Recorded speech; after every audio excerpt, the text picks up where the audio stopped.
But, you know, the team comp of UP may have just got a little bit outscaled. Yeah, definitely. I feel like it got slightly outscaled towards the end there. And I like the immediate Lulu ban taking it away. Perhaps they'll go with the Morgana also and force Doinb onto something a little bit different, because QG, when they're in their prime, when their team's working perfectly together, they've got the support mid lane roaming with the jungler. Yeah, Doinb has picked up the Orianna, has played a bit of LeBlanc as well, so they can't exactly eliminate all of his past champions, but definitely showed a lot of his promise and prowess on the Lulu and the Morgana. Thresh, again, going to be banned away from QG, not going to see Heart on that champion, and we'll see whether Bard joins the ban list as well, because he was very, very impressive on that champion as well. And UP, see whether it is going to be the Morgana, what it is that they're going to ban away. We'll find out in a moment, and looks like it is, so sticking with what they know. That's it, a smart ban. They already had it away in game 1, so just adding on to that with the Lulu ban is kind of pigeonholing what Doinb can do to be more of a carry-style mid lane. Orianna's got the utility still, so most likely going to be the next plan of attack, and we will see, because if they won that game, Unlimited Potential, Bard would have been MVP.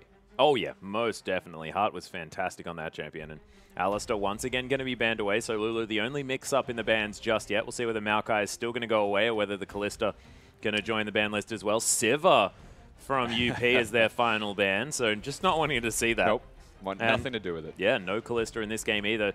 Extending that gigantic ban percentage for the LPL, and look, Maokai is available. Lung can pick that one up if they want to grab it.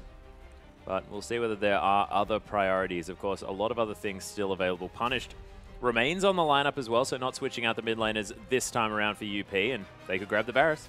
They've got a lot of options, and I was about to suggest the Fizz still being there. Long had a fantastic game 1 on that Fizz, and no surprise that he's going to pick that up again. And it does kind of limit the options here for V. We saw him pick a Hecarim into it, but it went so well for him in laning phase for Lung that it may well not happen again. Yeah, it may not, and of course UP may then just like opt for some of the scaling that might actually deal with a Hecarim towards the later stages of the game. It is very, very hard to. Yeah. I'm going to put that out there, because of course Hecarim just ridiculous as a late game champion, but Swift hovering it at the moment and be able to consider something else here for the lineup. Of course, TCT could go back with that Janna, and that's exactly what they're going to do. So very similar picks so far. V and TCT picking up the same champions, and we'll see what they do deviate from. Of course, no Lulu available, nor the Siva, so we're going to change things up just a little bit. And UP now with their choices. Yeah, the first 2 choices here from QG going to be the same as last time, but they do have to change up a fair amount after that stage. They can't focus on the Hecarim this time like they have last time. They don't have the Lulu and the Siva. So what the responses come out here from UP will most likely be the Gragas or the Rek'Sai. You might want to take that Rek'Sai away, the only remaining champion from the last draft, and it seems to me as though Unlimited Potential don't want what happened last game to happen again. They're completely changing it up. Yeah, they most certainly don't. And Sketch, we mentioned that he's like a hyper carry player, but does play a bit of the Urgot as well, and we saw the Corki, so able to mix things up. And I find it interesting that we keep calling him a hyper carry player, but he's played a bunch of Siva, played a game of Corki now as well, and this is going to be multiple games on Urgot, so able to play these mid-game focused champions as well, and see how they mix up this lineup and make it work out, because with that Hecarim, they probably want to get things done early. Well, what we can take away from this AD carry of Sketch is that he works very well around his spikes, and that works well with the Corki that we saw the last game, and again with the Urgot has very big spike stages with itemization. And the response most likely going to be a hyper carry here coming out from QG and the Nocturne. Yeah, so Jinx is going to get locked in, but Nocturne, I mean, Qiao played it last night, didn't work at all. No, it didn't work.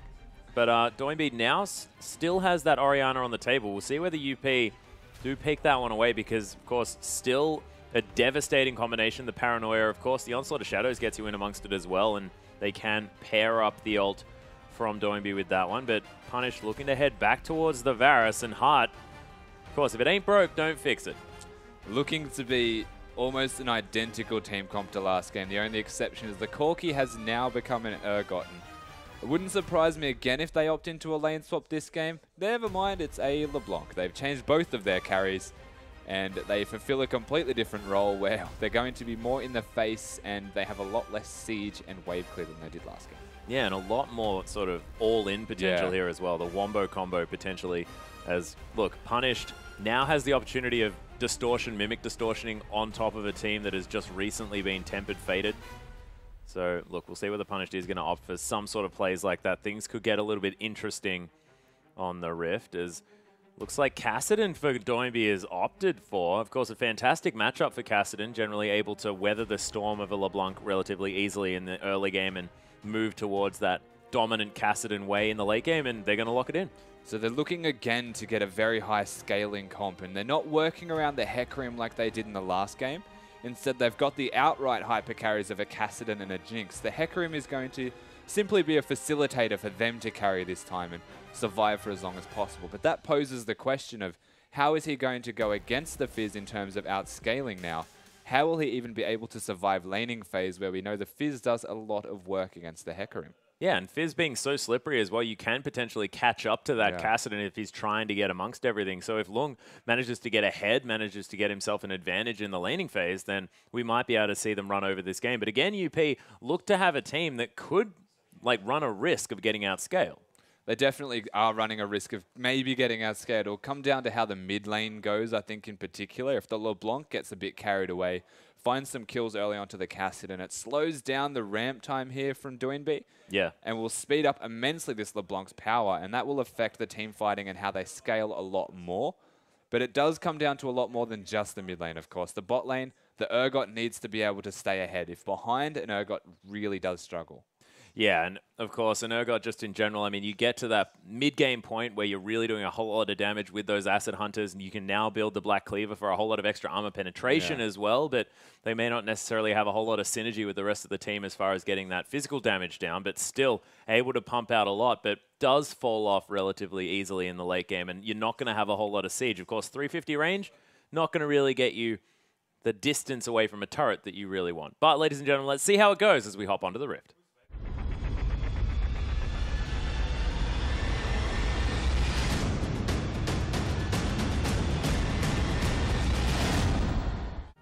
And here we are, ladies and gentlemen, UP versus QG for our second match of the day. And QG now 5-man strong, waiting on the top side of the map. They're getting some deep vision down on the side of UP, getting some wards across the other side of the river, but not too much aggressive positioning. And now it seems like they're just going to wait around, guarantee that no one's entering their jungle. Yeah, just grouping up as 5 to maybe catch someone if they were going to invade. And not going to happen here from the side of Unlimited Potential. Just going to sit here, and the minute mark comes around, so everyone places their wards, and they've spotted the Hecarim, but the Jinx is just sitting in the top bush. So again, a lane swap most likely going to come out, and it doesn't seem to have been predicted by Unlimited Potential, who are sitting in their bot lane of their own. Yeah, Scatch and Heart. This Urgot Bard combination. Now, are there any interesting, fun things you can do with this combo of champions? I was thinking about, like, swapping, and while you're swapping, taking a magical journey, and it would be adorable, but I don't know whether that's how it works. I mean, no, because like, if you want to swap and then take the magical journey, you're going to find yourself on the other end of it. So in a way, I think as cute as that'd get would be a 2-man swap, where the Urgot would swap, you take the magical journey, and you would both be in the opposite position to where you started. Yeah, but you could deliver an AD carry to the enemy too. Yeah, I guess. Like, if you put a magical journey down and you've swapped someone, they're just going to take that journey and come back to where they started. Okay, yeah, good point. But look, I never said it was a good idea. I was just doing some thinking. Yeah, fair enough. Yeah, I've got to stop doing that. Thinking's never really been my thing. Swift is going to be able to clear out the blue buff, head towards the Gromp now as well, and getting some damage onto that one. You can see the mid lane already a little bit of aggression coming through from Punished. Yeah, Doinby not quite making it to the level 2 just yet. He's going to be chugging through these flasks as Punished now shoves up an entire wave into this turret. Doinby going to have to do his very best to try and clear this one out. Level 2 has been hit, so... Oh, wow. Punished avoiding turret aggro as well at the same time with some fantastic weaving. And Doinby 200 health, Punished with the Ignite available. It might be like a couple of spells and he could even finish this one off. It'll probably be the level 3 if the chains become available to even consider securing the kill. But in saying that... Oh, he's going in. There's the Ignite, but didn't get the distortion damage. Oh, the pause to come through Doinby saying, I don't want to play this game anymore. Please pause it. Oh, dear. Because, of course, Amy waiting in the wings, Hart there as well. So UP really wanted to put the pressure on early. And you mentioned the fact that if the LeBlanc gets out of control, then there could be a problem. And it looks like that has been recognized here. It has definitely been noticed, and they're going to try their best to, if Hart can come back in time and go on this dive journey with Amy, they might be able to pick up a free kill onto a Cassidy. And if the LeBlanc gets roaming, I have to really give credit to the way that she played that level 1 laning phase, though. Oh, yeah. Basically no minions dying and managing to push it all into the turret while being level 2 before putting all of this damage down. The level advantages and the way that the lane has been, the minion manipulation in particular has just been unbelievable, and they might still go for this. A 4-man. Yeah. Pajamas there. Pajamas there.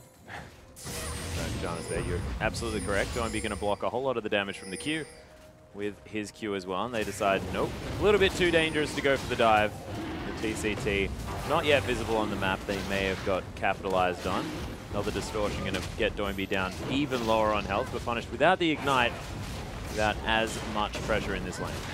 And now we've got the lane swap coming out again, which is really good for the side of Unlimited Potential, having Urgot get free experience. Again, they do like getting their solo laners all of this experience and picking AD carries and solo laners that go with experience exceptionally well. So they're managing to get at least the lanes that favor them in a way, because they also have the Fizz running around with a Peck Room, so even once they switch back to Standard, it's still going to favor Unlimited Potential somewhat. But in saying that, the Jinx does kind of want levels in this weird, indirect way that you get more range onto your auto attacks, and that'll help a lot against an Urgot once you switch back. Yeah, and Punished now prepping this wave as well, now pushing towards the LeBlanc, as Doinby is going to have to be a little bit careful. Punished coughing some Q harass there, but Doinby not going to have too much Flask left over, and he's taking auto attack after auto attack here from Punished, making use of the fact that he is this ranged foe, now running out of that mana just a little bit. Yeah. Doinby still has to be careful. Starting to get out sustained is Norm taking damage as well, though. Yeah, getting flashed on here by Swift. The auto attack's going down. There's the exhaust. Flash into the double knock-up, though, as Amy. He's going to try and get this one back. V turns up just to try and help out, but it was first blood down as Swift falls. And QG maybe just a little bit over-aggressive or baited there by Long. Definitely over-aggressive. They were caught in the tri-bush trying to put damage down onto Long, and the rest of the side of Unlimited Potential come through. Amy hitting that double knock-up stun, bonking him with that massive amount of damage with the extra auto attack, and picking up their first kill on what was an adventurous QG side. Yeah, the belly flop there as Amy's going to smite away the Raptor there as well, so V not even going to be able to get his consolation jungle camp. And Hart with a red buff now. Of course, picked up the first blood, and look at that augmented auto attack doing a bunch of damage. Yeah, the Meep's working very well with that red buff and just really, really hurting the Cassidy, who started to, out of nowhere, it looked like it was going very well for him now, out-sustaining essentially what was the LeBlanc, and then it's just completely turned around. It's a bit of a worry here. Doinby down to 200 health. Spanish just going to eat himself up some of these fountains, get himself a bunch of his health back. Cannon creep blocked down there for Punish. Fantastic work. Now they've rotated as 4 here. They're up against the 3 members knowing that Cassidy had to recall, but to be able to siege as this side of your Unlimited Potential is very, very unlikely, especially against the Janna. Even a Nocturne's wave clear is somewhat there to deny any chance of sieging. So just looking to push it into the turret and try and deny as many minions as possible is the Unlimited Potential side. Yeah, and of course, Dustbringer and Umbra Blade's fantastic AoE wave clear here for Swift, and even with a fair bit of range there on the Q. So we'll see whether he is going to go for, is what looks like a Cinderhulk on the Nocturne, opting for the Skirmisher's Saber as well, wanting to get into that back line, smite up the AD carry and make sure things aren't going to go so well. Might even try to get on top of Punished here as well, make sure his damage is not going to be quite as high. I like that he's actually going for a Cinderhulk, though.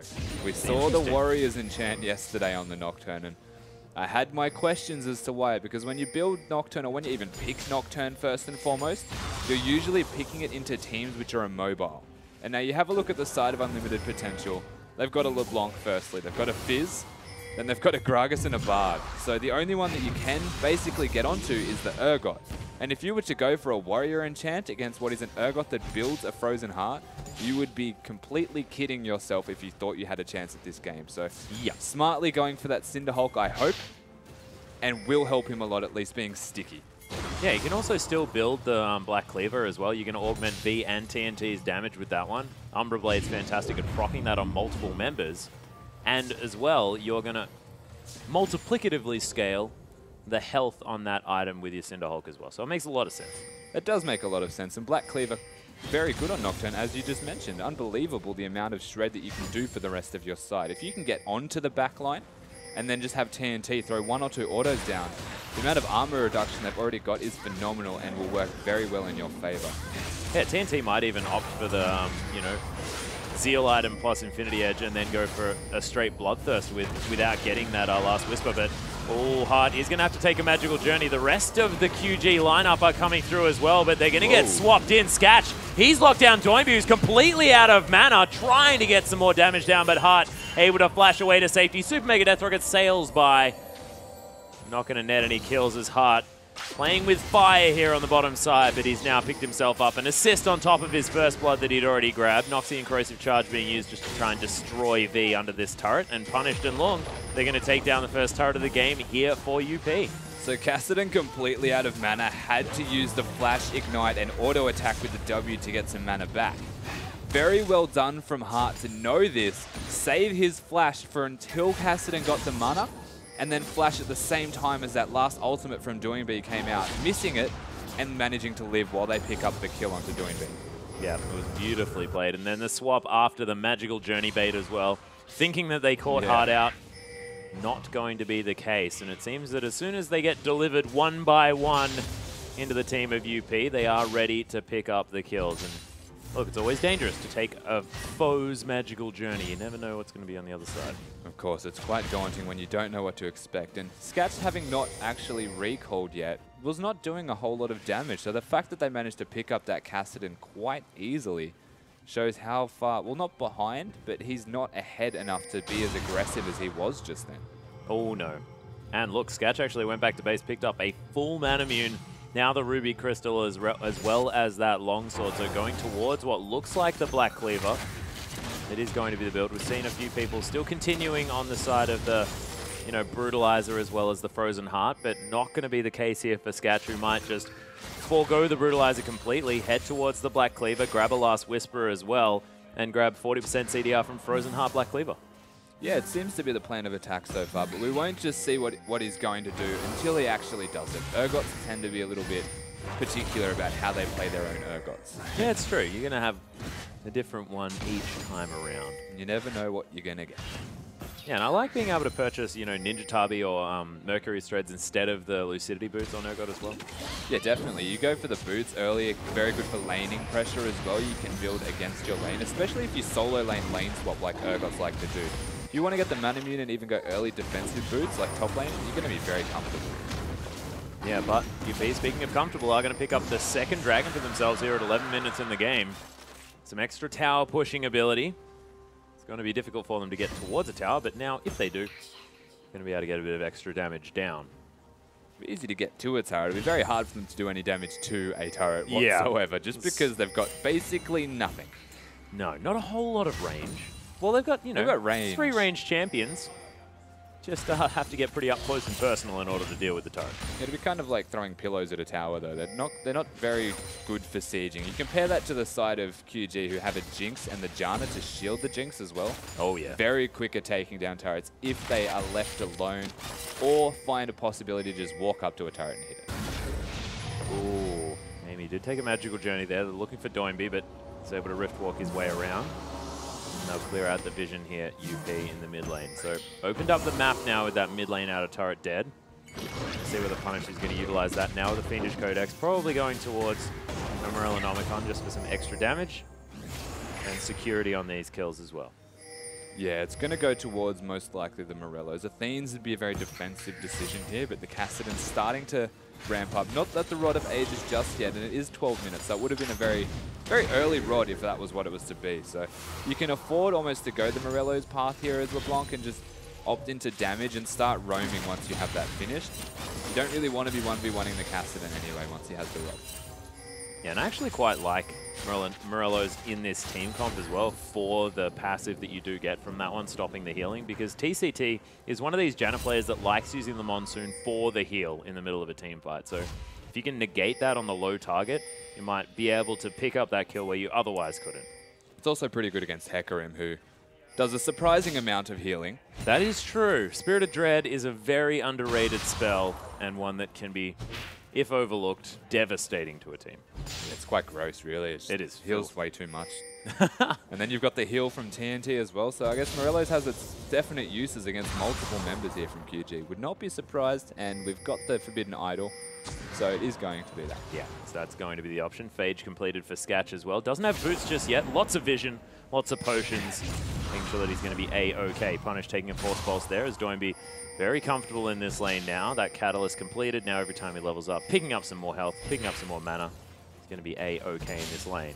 Yeah, level 9 with most of the levels, I'm guessing, into the Null Spheres. Going to make it very difficult to get Doinby down any health at all. He's kind of freely able to lane at this stage, as long as he plays the trades right. Whereas Punished is a very squishy hero who has heavy in the damage department, but no sustain or counter trading unless it's a mistake. Oh, Swift, there's the Paranoia onto Hart as Amy. Oh, Hart trying to take the Magical Journey. There's the Tempered Fate, but Doinby doesn't get caught in that one. Amy now with 4 members to deal with. Beautiful ultimate there as Lung's going to find his way into the fight. Ooh, actually, that was the E going to be used by Lung just to try and get some work done, but that's the double kill from Doinby. The Kassadin really doing some work now in this fight. The Fish finds him, but he gets over the wall. Punish going to need to use the ult if he wants to follow there, but doesn't have it available just yet. Actually did. Just decided not to use it. UP now trying to find their way into something else. There's an Oxy and Corrosive Charge. V taking some damage from that one as Doinby waiting in the wings. And UP, with only 1 dead, still playing aggressively. Super Mega Death Rocket now just to get them a little bit lower. Blue buff is going to be stolen away from Doinby now as well. Oh, Swift just going to burn to death. Punish flashes out of the way as well as there's a devastating charge. Sketch completely out of mana and he's been slowed down. TNT trying to do some work there as nice Cosmic Binding, just going to lock up the Janna, and UP, now with their support player back, is just going to head back to base. So just an extended skirmish, netted themselves a Swift, but the trade was still 2 for 1. They did get themselves the Swift as Hart tried to get that Gromp there, but not going to get it. And Kassadin actually picking up 2 of those kills, and even the blue buff for himself using that Force Pulse in the middle of all of that. So I think the prolonged fight was to actually get rid of the blue buff from Doinby. Not going to plan. He's going to be very comfortable now picking up 2 kills with that. We'll have the Rod of Ages and most likely even Sork Shoes if he wants to add on top of that. And QG are quite comfortable with how he's starting to scale. Yeah, they're more than happy. That was in fact a 2v2, I believe, because both of the sports actually got done. There's the Flash Body Slam as well as Swift. Not going to get chained up just because Amy decided to ult to get them out of the way of the chains. A little bit sad. Yeah, small mechanical error there, knocking them away. But there was also the Kassadin just there out of vision, so if they went too hard into that, it could have gone south quickly. And we can see the Seeker's Arm Guard was the choice here for Doinby. Yeah, a bit of a standard build. Make sure the Kassadin can get in amongst it a little bit more freely. V now getting zoned away from the minion wave here on the top side of the map as Lung's just going to dirty farm underneath this turret. Locks down all of these with the Sea Stone Trident passive. The horse unable to get back towards the creep wave. It's a whole Ninja Tabi ahead on the Fizz. Both of them with 2 assists, but a little bit of extra global gold available for the unlimited potential lineup. QG now waiting the 30 seconds for this next dragon to come through, and we'll see whether UP are going to be the ones to lock that down. No vision available though as QG are positioned for it. I think we got that Nocturne build completely right here, by the way. Nailed it. Which is great. He looks like, anyway, he's just picked up another Rubicrus. I'm not sure what he's going to do just yet, but going towards the Phage, which means the Black Cleaver Cinderhulk build, working as a selfless Nocturne, essentially, going to be using his ultimate for the vision and getting into the back line. Mostly, I would say, onto that Urgot, so that the rest of the team can get onto him and kill him very quickly because he'll have no armor. Completely shred that away. And it's pretty smart against an Urgot who likes to build armor as well to take some away. Yeah, it doesn't quite have the Glacial Shroud just yet, but is considered to be a pretty standard item for an Urgot, and is going to get him the extra 20% CDR to get to 40% as well when he does finish off that Black Cleaver. Oh, here we go. Oh, there it is. TNT able to get the chompers down. There's the paranoia as Swift trying to turn this one around. Hard taking a lot of damage. Tempered Fate means that Swift all on his own for the next couple of seconds. Explosive Cast going to get TCT out of the area as Sketch not quite enough damage there. Misses another Acid Hunter, and UP, they do get out safely, but QG with a nice attempt to disengage. Tempered Fate again, doing exactly as it's named and just messing with the rest of the side here, stopping what was a really good engage on what was a magical journey to try and find their own engage. Janna knocking them all up, followed by the Nocturne Darkness, and then straight away the Tempered Fate denies it all. Everyone gets away with their lives after that, and no one the wiser. Yeah, unfortunately, just Sketch without enough damage to secure the kills in this fight as well. I thought that Swift probably would have been taken down there, but because he's taken that Cinderhold path, he's got a whole lot of extra health now as well. It took a lot to burn through that Nocturne. And you've also got the Monsoon to boot, so very hard to take him down, especially with the Janna supporters. The Dragon is theirs. Yep, it's going to get taken down. So first Dragon for QG, going to stop the potential 5th Dragon very early on for UP. Would have been about 32 minutes, I believe, something like that. They were going to secure that, and QG now stopping what could have been a difficult snowball to come back from if they had have managed to grab that Dragon. Outer turret in the bottom lane going to fall down. The final outer turret here for the UP lineup, and as a team without very much siege, they're doing a great job picking up turrets. They're utilizing their early pressure they've got, especially with the Magical Journey. We've seen some creative stuff so far, and being able to get themselves into positions where they can get the QG side at the very least low in health allows them to siege a lot earlier at this stage of the game. They can force people away, force them back to base, and we saw that, which is how they got the mid turret, by controlling where Doinb was, making sure that he was low so that they're safe to at the very least hit the turret, and again, waiting for that Magical Journey in the bot bush, waiting until no one was visible near the turret, and then just 4-man rushing it, getting it down, and then just getting out. So they're getting all of the early turrets, all of the early objectives that they can, but from here, being able to siege as the unlimited potential side gets a lot harder. Yeah, it's going to be difficult to especially break the base. That's going to be where things really get hard. An inner turret here or there might be coming through for UP, but it's going to be difficult for them to get onto those inhibitor ones. But Black Cleaver now completed for Sketch. Of course, you land that Noxian Corrosive Charge. That's all 5 of the stacks of that item already up for you. It's a fantastic use of the passive. This new Black Cleaver, of course, we've yet to see many others utilize it. Of course, Rek'Sai, now the Nocturne as well, able to pick up that item and do relatively well. So it's good to see that it's got its uses, but Sketch demonstrating that on Urgot, it's particularly strong. Yeah, for the most part, we've seen it on top laners and the occasional jungler as Bardolt. Yeah, there's the Tempered Fate onto TCT. They're trying to lock him down. Uses the flash. Cosmic Binding not going to find the stun. So Hart collects some chimes and he's on his journey. Flash for an ultimate, I'd definitely say it was worth it for them, as Punish is really trying, but... Yeah, looking for something there, but Doinb is going to pop the passive and continue his rampage down the lane. That's it. He's going to continue to do that. Oh, super mega death rocket. There's the distortion, though, punished. Quick on his feet, not window shopping just yet. Pretty hard to get a LeBlanc.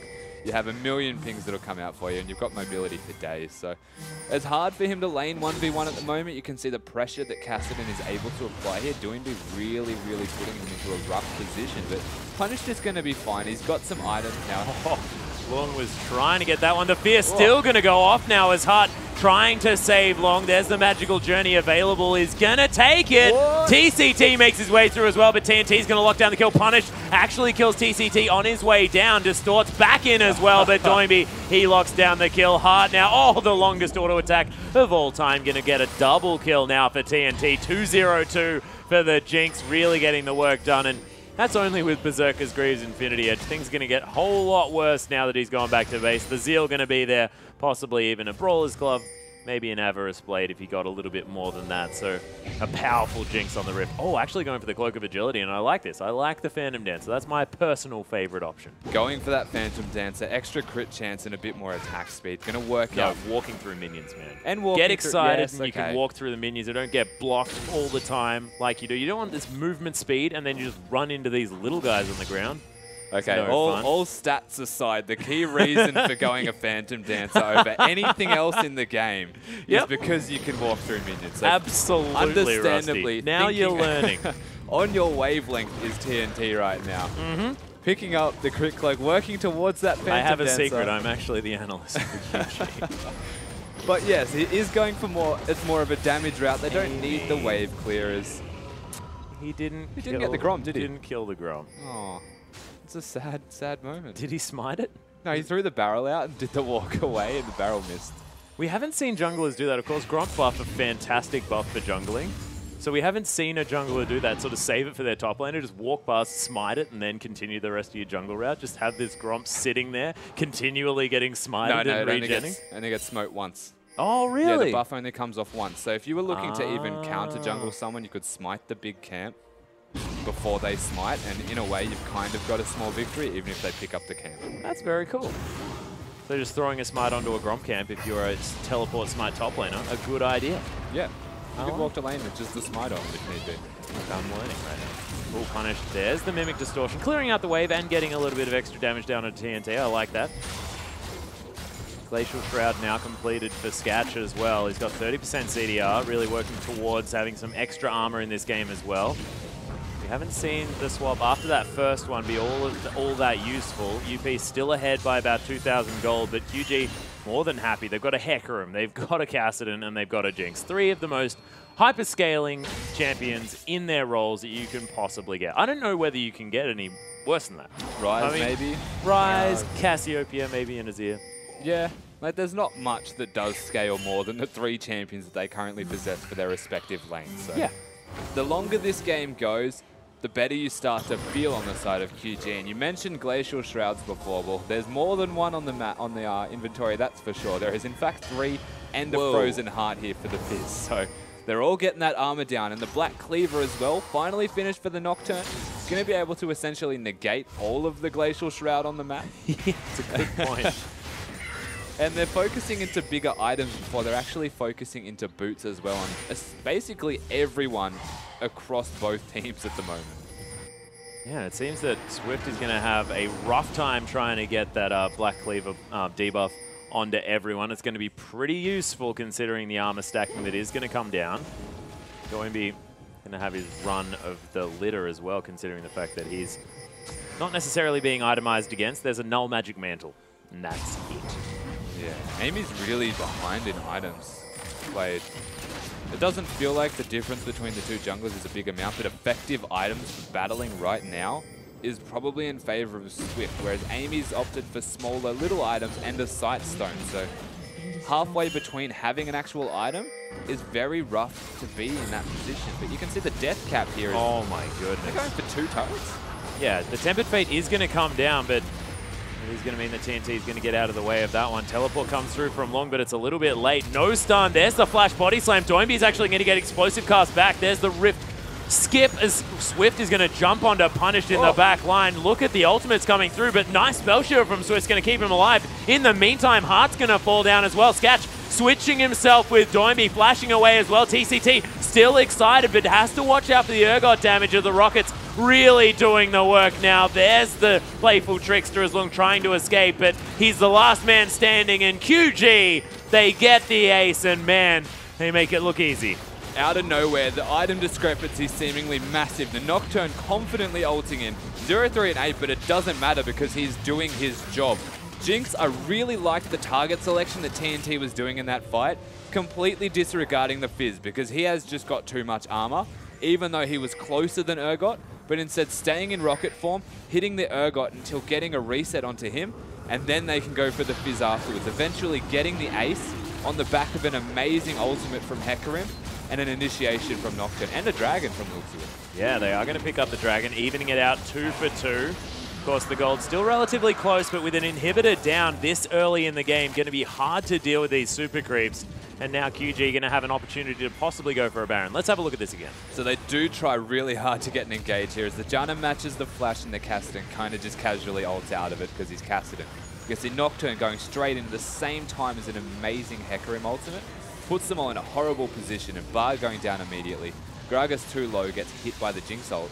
And this is the target selection from Jinx. There's a Fizz directly there, but instead stays on top of the Urgot because he will take more damage. They pick up the reset, and then he can go for the Fizz with the extra move speed, managing to crit a lot as well. Yeah, and there was the fact that Urgot was just doing more damage as well, and when you outrange a champion by that much who's doing that sort of damage, TNT really making the right decision. Hart getting some vision down here as well. Magical Journey is utilized, but oh, there's the paranoia. Hart's going to immediately flash over the wall as the Terrify was there. Hart casually moves out of the way of the Super Mega almost rocket as Tempered Fate going to lock down 3 members. Long, is he going to be able to get the fish onto TNT? He is going to land it. Doinby's here as well, but TNT going to fall down. Immediately gets the kill back onto Punished as well as Sketch trying to catch someone. TCT probably going to fall as Sketch not even going to wait for it as Swift might be in trouble. There's the Scrying Orb as Swift is going to be able to make it out. Of course, Amy, there's still a battle in the top lane. Doinby and Long battling it out. Oh, wow. How was he still targetable? Amy looking for Doinby, but there's the shield, and Sketch finds his way in as well. Amy blocks down the kill to switch out onto the horse. Amy has to be careful. Oh, he's going to fall. Swift hanging around as well. Sketch, can he clean up this fight? There's the Noxian Corrosive Charge, but the shield was there even if that was going to land. So many wards in this brush. My God. That's because the fight spent a very long time around that tri-bush. Yeah, a lot of mobility. Re-entering so many times. Let's reward it, guys.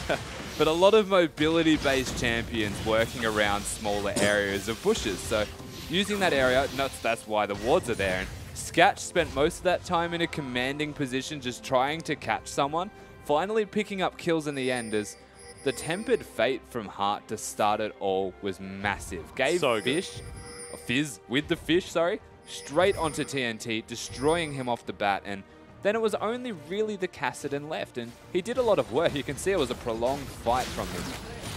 They ended up getting a turret for their troubles, and in a way, it worked out in favor for them because the fight went for so long that the rest of the team spawned again. Yeah, and actually QG now with a massive creep wave in the bottom lane as well. That's going to take down the outer turret there, and with this inhibitor down in the mid lane, it just means that UP aren't able to pick up all of the gold that's crashing into their objectives. Yeah, it's a struggle street right now for unlimited potential. The Baron's always going to be a threat. Oh, Tempered Fate onto a couple of members. Swift actually spell shielded it, but TNT has got caught up. There's the Noxian Corrosive Charge, fish down onto TCT.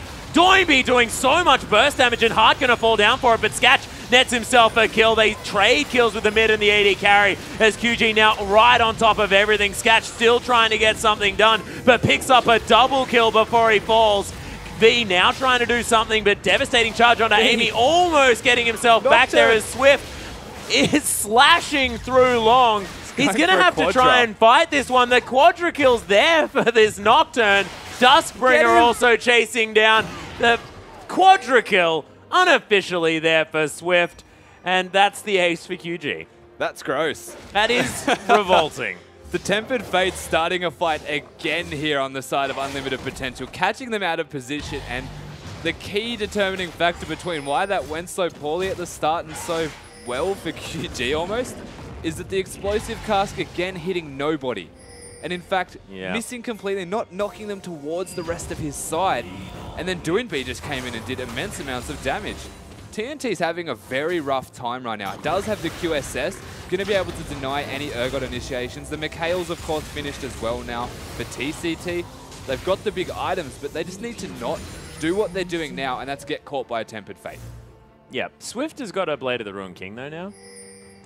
So, yes, he does. Yeah, that's a double offensive item. Nocturne, who's still super tanky, now has extra sustain.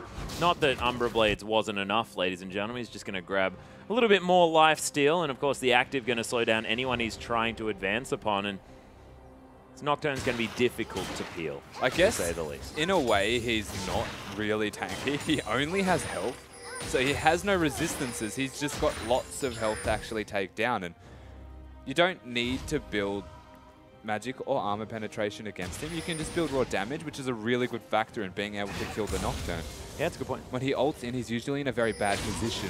So it's very possible to kill him straight away, but in saying that, and why I don't mind that he's gone for the Blade of the Ruined King for once in my life, is that they've got an Urgot whose damage is not consistently high enough to kill someone that quickly, because you've got the Spell Shield, which stops a lot of Urgot's capabilities, and he's a very low range, very easy to stick to. Oh, Doinby's going to get exploded. That stun coming through as Swift. He's going to paranoia his way into the fight. Still pretty tanky, but now against 4 members is going to die. Tempered Fate actually flashed into by Swift as V trying to deal with what he has left now as TNT getting some rockets down. Magical Journey going to get Hart into a position to stun Swift against the wall. Super Mega Death Rocket onto Long, but he's just going to Urchin Strike the Nocturne to death. V trying to run away now as well, but TNT and TCT still alive in the back of this fight. UP probably not going to be able to pick up a Baron, but they are winning some fights now. They're trying to turn this. So many mistakes from this QG side, and for the most part it is in positioning. The Tempered Fates have been massive. The last 3 of them, in fact, is Heart, you're in a bad spot. Yeah, he's going to flash out of the way, but TNT going to lock down the kill. Lung's going to get exhausted as punished. Now it's his turn to head in here. Everyone dying. And you were talking about QG making mistakes. That is, yeah. That's a bigger mistake. That's some baseball from UP right now. Yeah, it feels like we're playing tennis and the ball's in someone's side of the court at different times, and it's actually just them getting caught out of position. Yeah, they've taken, it's not rackets anymore. They're just throwing the ball from either side of the court. Kind of lucky in a way. TNT just got that red buff, and the red buff gave the reset killing Heart there with that last auto attack. My God. So it worked out very well for them. And again, we were just saying how the mistakes from QG have put them in bad positions from the Bard. Here's the Bard doing the exact impression of what he was trying to do, and that's big QG. Yeah, in the meantime, there is going to be a Paranoia in the bottom lane. The switcheroo onto Swift, but Sketch, that's the last of his mana, and he's most definitely dead. He's in a very rough spot. His teleport is coming through for the top lane. Yeah, Heart is going to take a bit of damage there, but Punish going to take down TCT. Doinby then uses his Zhonya's Hourglass. Long just narrowly escapes out of the way of that rocket. TNT going to get launched back into the team. That's a double kill for Punish. Doinby, he's going to fall down as well. Triple kill for LeBlanc. And this game does not know which way to go. No one's really coming out ahead, but there's still the same amount of lead for QG as there has been for quite a while. It's just that they're fighting, and then they lose a fight straight after, and then they win one again. It's everyone, as soon as they're trying to go for an objective, it's like, oh no, everyone's alive again. We're dead. Oh dear. I guess the good thing to do here if you're a QG is reassess what you're actually doing with your game. And maybe talk to each other, you know, come up with a coordinated plan of attack. Find a win condition would be my suggestion, and not just teleport and die constantly. TNT is being consistently destroyed by Long and Amy, and even unpunished if left alone has been instantly killing TCT, in fact, and that is ruining a lot of their protection of the Jinx. Yeah. So with TCT dead, which is a really smart decision, putting all of your damage into the Janna, who's not going to be doing any damage herself, but protecting what is their sole sieging source, essentially, and one of their only massive forms of damage right now. They're kind of neglecting the fact that Doinby's there, because it doesn't feel like his damage is even comparable at this stage. And he does have a Void Staff now, though.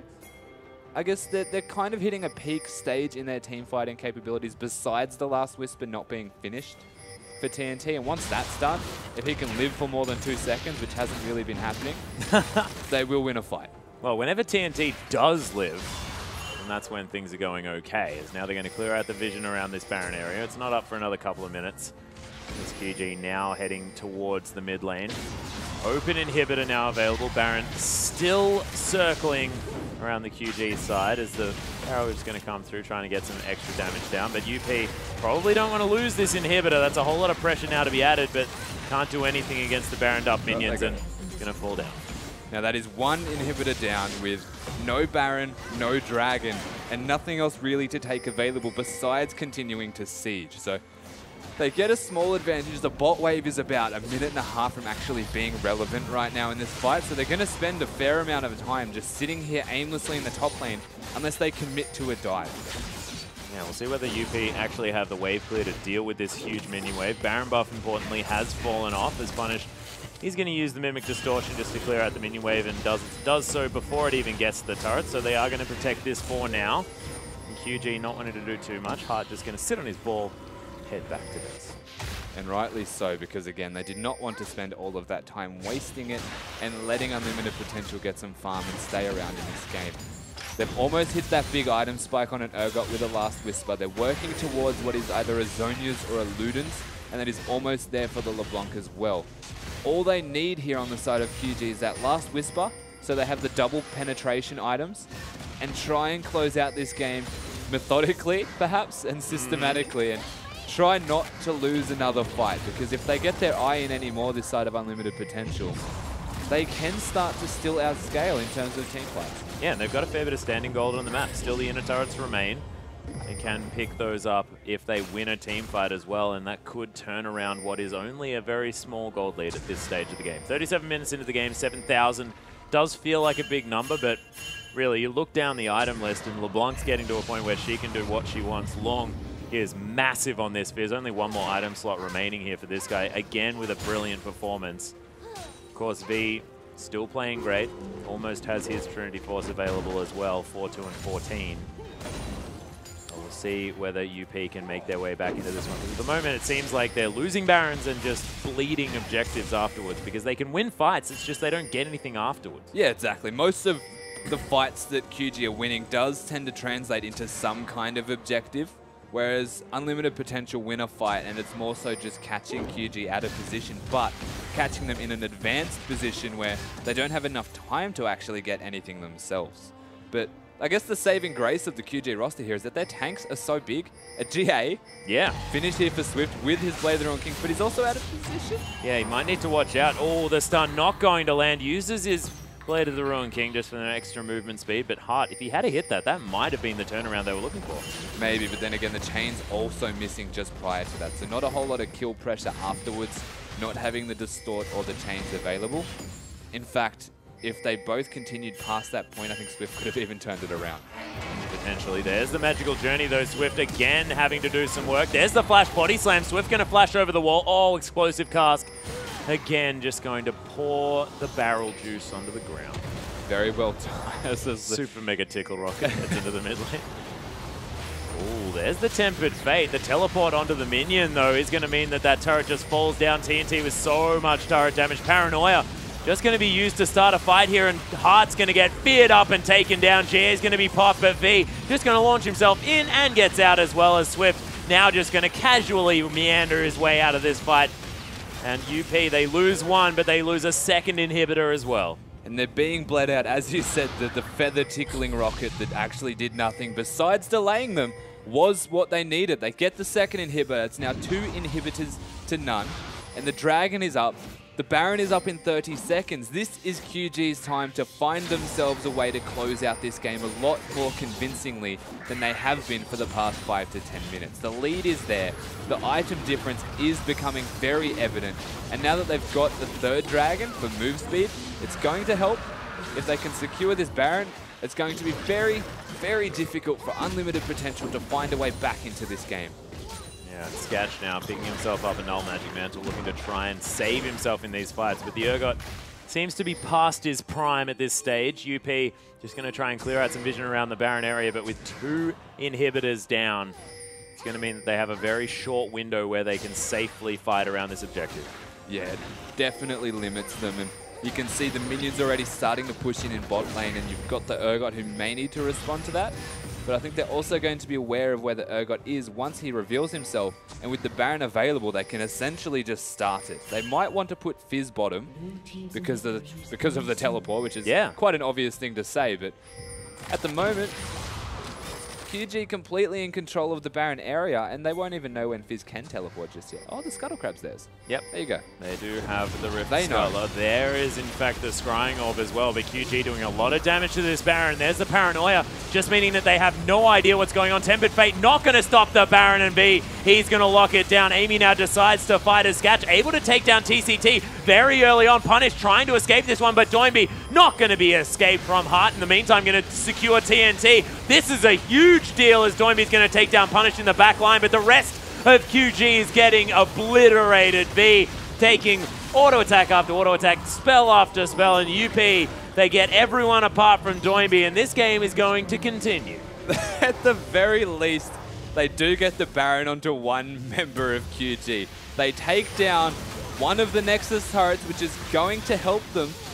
The mid inhibitor has just spawned though, and Unlimited Potential somehow come out ahead massively on another team fight. LeBlanc and the rest of the UP side instantly wreck TCT again.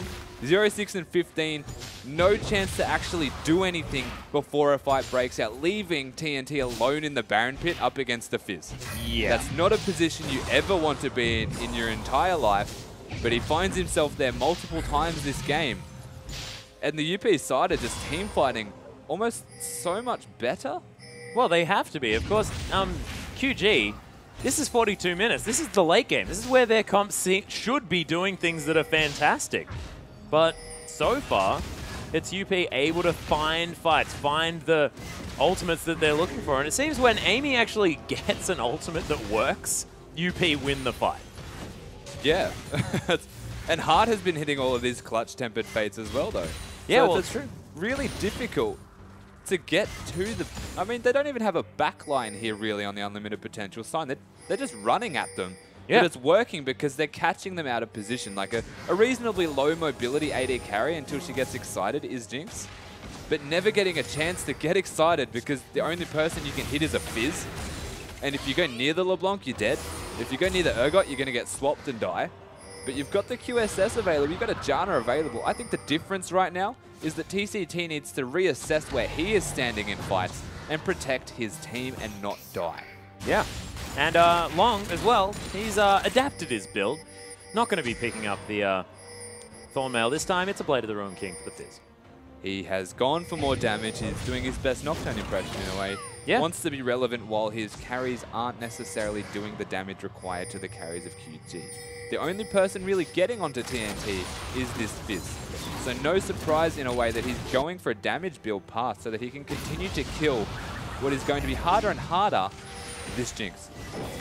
Yeah, and UP now potentially going to be losing yet another inhibitor as... Oh, TCT going to get tempered, faded as well. There's the Paranoia down. Corrosive Charge not going to find the Jinx as Hart going to tank up the Zap with his Banshee's Veil. QG still not able to get the inhibitor in the mid lane, but they're putting a lot of pressure down. Some ultimates now on cooldown as V, just trying to create some space so that they can secure this objective. They do get it. Another Rift Walk from Doinby as the Rocket's doing so much work. Super Mega Death Rocket doesn't find the mark as Long's going to tank that one up, and QG now onto the Nexus turret. UP, they need a desperate fight now. They need to make something happen. They've done it so far this game, but I'm not sure whether they can. The Nexus now exposed as Long going to get exhausted and killed in the backline. V able to use a huge ultimate to get UP feared up as Doinby's now just going to take down Punished. Hart going to be the next option. Scatch tried to get something done. They took down the Jinx, but it's not the only carry on this squad, and QG, Amy the only one alive for UP, and they're going to secure the Nexus and another 2-0 victory. They almost don't even need to teamfight. They just decided that they wanted to end the game, and that is exactly what they just did. They forced their way into the base. They got the LeBlanc very low, which was the big factor happening on the side there. They knew there was no threat of killing the Janna as well. And suddenly they come out massive with a team fight where nobody instantly died. Yeah, and the thing that I saw from that is the fact that having an AD carry with a bunch of range is pretty useful for those late game team fights, because of course TNT was able to auto-attack the inhibitor down to nothing and then move forward, and as soon as that front line was super tanky, they couldn't get through it. TNT was safe in the backline. He did eventually fall down, but they had to overextend so far through the tanks who had relevant damage that they couldn't get it done. So UP, again, a couple of team comps that sort of peak a little bit early weren't quite able to get over the edge. They managed to just find themselves not even an ideal team fight, but a forced team fight for Unlimited Potential, which made them just directly run at them or the game was over. So putting them into a very bad predicament and making them engage made it a lot easier for the Janna to disengage as well and just keep TNT alive and do as much as possible. Very well kited and very well forced. After losing that many team fights in a row, to still be confident enough to just casually walk into the base, take the inhibitor and win the game like that out of nowhere, they look quite confident late game. Yeah, they definitely did well. QG with a brilliant performance. But ladies and gentlemen, we are going to go to a short break, but afterwards, LGD going to be taking on Snake, and you do